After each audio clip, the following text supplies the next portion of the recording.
Guys, Bryce here, and we're back at it again for another video. In this video, we'll be doing a hot lap guide of Australia.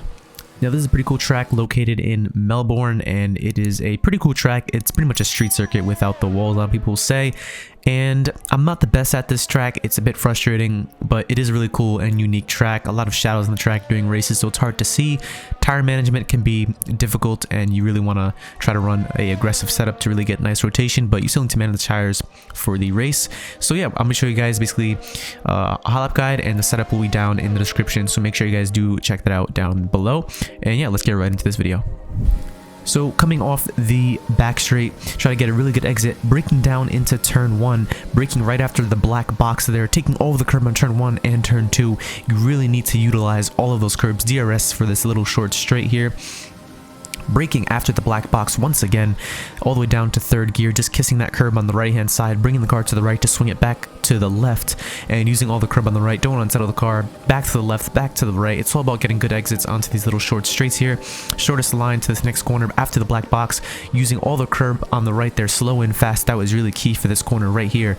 And going to this really quick right-hander right after all the lines end is when I brake right there, fourth gear, using curb on the right and using a lot of curb on the left, but being very smooth on the throttle, as using too much throttle can unsettle the car and you will lose the rear. Once you pass Melbourne, try and drift to the right after the 50 board, 6th gear, take curb on the left. I didn't take as much as I could, and on the right, the left curb is super slippery if you do go wide and you have a bit too much throttle application, so be sure to be careful of that. After the black box again, kiss this curb on the right, use all the curb on the left. You need to utilize the curbs on this track. You can either let off the gas or downshift, going to the next corner here, third gear, keeping it tight on the left, and don't go too far to the left. I had a bit of oversteer and somehow managed to keep it together, and this still gives me a pretty decent lap of around 119.5, so not my best lap. Now for the in-depth guide, going down into turn 1 is really crucial here. Right after you pass that black box, brake as late as you can, find the perfect turning point, and get a lot of curb on the inside and on the outside. Get a really good exit. It's hard to describe when the turning point is. It really depends on how fast you go into the corner. DRS open as early as you can. This next sequence of corners you need to get right. Braking after the black box, once you pass the strip on the left, the concrete strip, turn in, get a super late apex here. I usually take this in third gear just to get the bit more RPMs. Bring to the right once you pass the black box. Use this curb on the left, and you can use the curb on the right as well, but not that giant one right there. Bring the car to the left again and swing it to the right. Avoid the right curb and be careful with the left for track invalidations. Now, the shortest distance to this next corner, and then stay to the left right after that wall extrusion ends. Turn in, and using curb on the right, try to get a really good exit onto the straight. You can use the curb on the left, and here I try to keep it as tight as you possibly can to minimize the distance.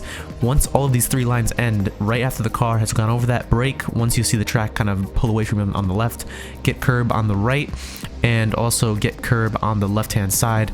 And yeah, you really want to be as smooth as you can. Again, tight to the left to minimize the distance. Once you pass the Melbourne sign, drift to the right. Here's really crucial. Right after the 50 meter board, I usually break down to 6th gear or even 5th gear, taking a lot of curb on the left. I didn't demonstrate that well, and then take curb on the right and try to get as good an exit as you possibly can onto the straight. Now, this next corner here, braking after the 100 meter board all the way to the left of the track and turning in 4th gear, kiss that curb on the left, and easy on the throttle for this curb on the left, but you can use that to really get the track as wide as possible.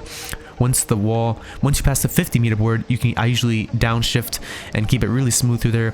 Don't outbrake yourself for this last corner here, and third gear, penultimate corner after the 50 meter board, and keep it super smooth. A little oversteer there, you got to be careful with that, and try to get a really good exit. As you can see, you're keeping tight and letting the car drift out wide, using the curb on the left and DRS open as early as you can. This is a pretty difficult lap, and yeah, I was pretty happy with the lap time I got, but not extremely happy with it as other tracks. I was pretty consistent with it. Setup is down in the description. Definitely for F1 2021, I'll be trying to make these guides as in-depth as possible and kind of make them different from everyone else's guides. I really want to try to expand out and do something different, but I haven't really came up with a plan yet, so I'm going to keep doing them in this style because I know you guys enjoy these hot lap guides, and it's kind of where my channel really evolved from. So yeah, thank you guys so much for watching. If you did, leave a like down below. If you have any questions about the track or anything like that, leave them down below. The transmission setup guide or the setup series, that will be coming out next week, so be on the lookout for that. And thank you guys so much for watching once again, and I'll see you in the next video, guys. Bye bye.